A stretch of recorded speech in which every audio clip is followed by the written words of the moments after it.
Bonjour, j'espère que tu vas bien et aujourd'hui dans cette vidéo, j'aimerais aborder avec toi la question de la préparation à la méditation, tout simplement parce que l'autre jour, je te partageais un moment de ma routine quotidienne où je te disais, ben là, j'ai besoin d'aller méditer.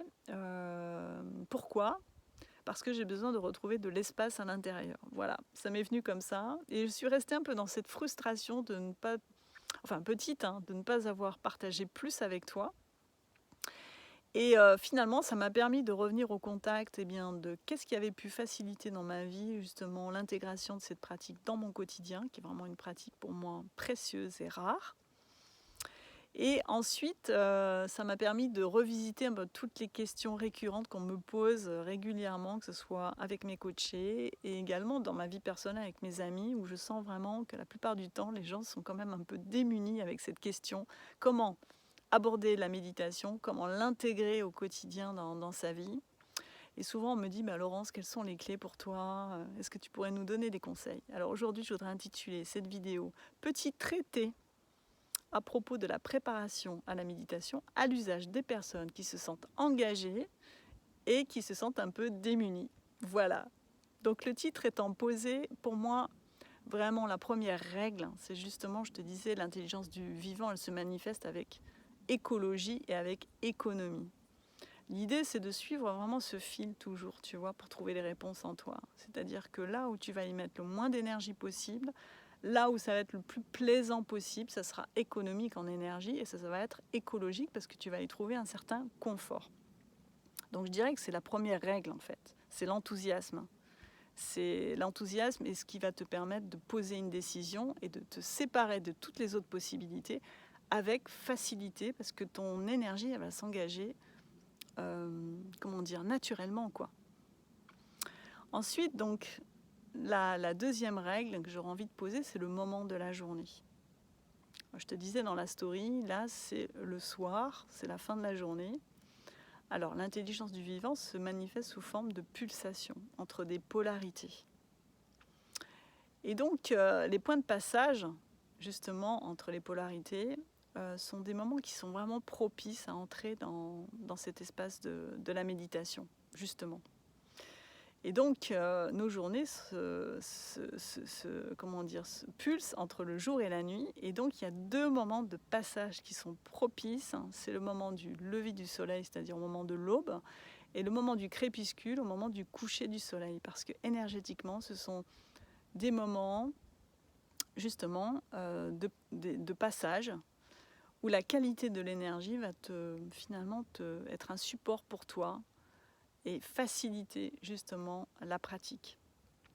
Donc ça va te demander finalement de te séparer de toutes les autres possibilités aussi. J'ai envie de revenir là-dessus parce que la notion d'engagement, elle est très importante. Pour moi, vraiment, elle est très importante, que ce soit l'engagement, c'est une forme de leadership pour toi en fait. Voilà, donc de choisir finalement de mettre ton réveil un peu plus tôt ou de choisir une fois que tu rentres à la maison le soir, de tuer d'autres possibilités, de te séparer plutôt des autres possibilités qui sont de te divertir inutilement parfois, parce que tu peux observer qu'il y a des moments finalement qui ne sont pas utiles à ta vie et tu pourrais les utiliser pour créer ton espace de pratique, ton espace de pratique quelle qu'elle soit, et ton espace de méditation, puisqu'on parle de méditation aujourd'hui.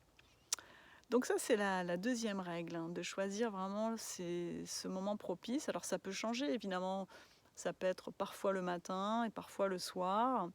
Tu vas voir que ton énergie, elle va être plus propice le soir par moment, par exemple peut-être en hiver, et que l'été, au moment où le soleil est un peu plus haut, tu vois, c'est beaucoup plus facile pour toi de te lever de bonne heure. Donc il faut vraiment trouver, aller explorer ça vraiment tout seul, en autonomie. Ensuite, donc je te parlais d'espace aussi. Donc si tu veux trouver cet espace à l'intérieur, c'est important aussi de définir ton espace déjà à l'extérieur, c'est-à-dire dans ton espace de vie, de définir un endroit ou des endroits où tu te sens en confort pour pouvoir entrer dans cette pratique, et aussi de définir un espace en termes de temps. pour pouvoir avoir aussi suffisamment d'intimité et de solitude et de te séparer aussi un peu des autres finalement qui t'entourent pour pouvoir créer un espace d'intimité qui est vraiment précieux et secret. Ça aussi, c'est une règle de t'imposer cette règle du secret, c'est-à-dire de garder cette pratique pour toi, de ne la partager à personne, ce que tu vis, parce que ça va être un espace justement extraordinaire. Et on a tous besoin dans nos vies de dépasser justement notre condition ordinaire et de passer par moments, de contacter des moments qui sont comme ça extraordinaires. Voilà, on se sent, comment dire, au-delà de l'existence, vraiment relié et connecté à nous-mêmes. Et tu vas voir que tu vas vraiment en tirer des bénéfices qui vont être multiples. Voilà, donc le secret. Ensuite, comme support, donc je te parlais de ton espace à la maison. Ton deuxième espace, qui est ta deuxième maison, c'est ton corps. Ça va être à la porte d'entrée pour toi. Donc il faut que tu reviennes à ton corps. Donc ça, c'est une nouvelle règle pour toi. C'est d'entrer dans la sensation de tes corps, la sensation de ton corps. Tout simplement parce que si tu portes ton attention à tout ce qui te dérange déjà, si tu es dans des sensations qui sont désagréables, bon, quand tout va bien, c'est facile, hein, c'est toujours pareil, quand les gens sont en bonne santé, qu'on se sent bien, émotionnellement bien, stable, que tout va bien, que les pensées qui nous traversent sont plutôt des pensées positives et lumineuses, évidemment, ça va faciliter cet élan, ça va être comme un tremplin. Mais pour arriver à ça, eh bien, donc au quotidien, ce n'est pas toujours le cas. Quelquefois, on a des douleurs, quelquefois, on a des douleurs émotionnelles, quelquefois, on a des douleurs physiques, quelquefois, on manque d'énergie, parfois, on a des soucis et donc des pensées qui sont récurrentes finalement. 80% des pensées qui nous traversent sont toujours les mêmes. Voilà.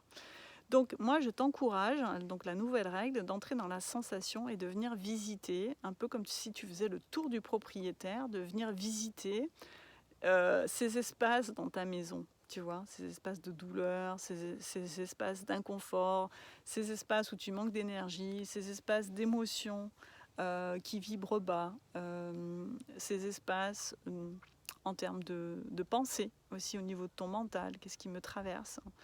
Et une fois que tu auras porté ton attention là-dessus, finalement, naturellement, l'intelligence de la vie et ton énergie va te permettre de te guider justement vers cet espace extraordinaire à l'intérieur. Voilà, donc prends le temps, comme un sas en fait, tu vois, c'est un peu comme un sas de décompression, de faire un peu le tour, tu vois, comme si tu allais visiter toutes les pièces de ta maison, d'aller regarder un peu, de porter ton attention sur les choses que tu as à régler dans ta maison, le ménage que tu dois faire, à l'extérieur pareil, dans ton jardin, et une fois que tu auras consacré une attention à ça, ton attention va pouvoir revenir en focus vers l'espace qui est nécessaire pour ta pratique donc de méditation. Donc ça, c'est une nouvelle règle, la sensation.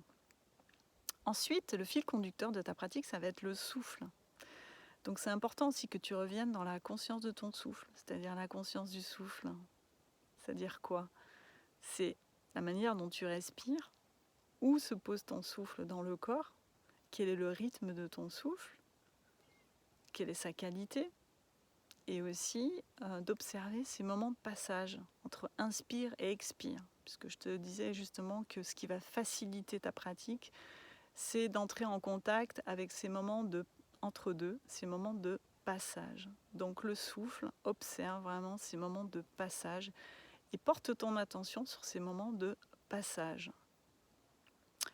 Voilà, donc ça c'est les premières clés que je peux te partager dans cette vidéo qui vont vraiment être un support très concret si tu les suis, si tu les mets en pratique. Ça va te permettre de trouver cet espace et de faire en sorte que l'énergie trouve aussi son chemin naturellement. Voilà. Et donc en commentaire, tu pourras me donner des nouvelles pour me dire si tu as expérimenté ces clés, quels bénéfices tu en as tiré et quelles sont encore tes difficultés. Et ensuite, je pourrais également te partager d'autres clés pour continuer à avancer dans l'exploration de cet espace précieux et extraordinaire de la méditation. Voilà, donc si tu as aimé ma vidéo, eh bien tu peux la liker, tu peux la partager parce que ça peut être utile à d'autres personnes. Voilà, de partager en simplicité ces règles très concrètes. Et je te dis à très bientôt. Je te remercie pour ton écoute. Je te dis à très bientôt pour d'autres vidéos.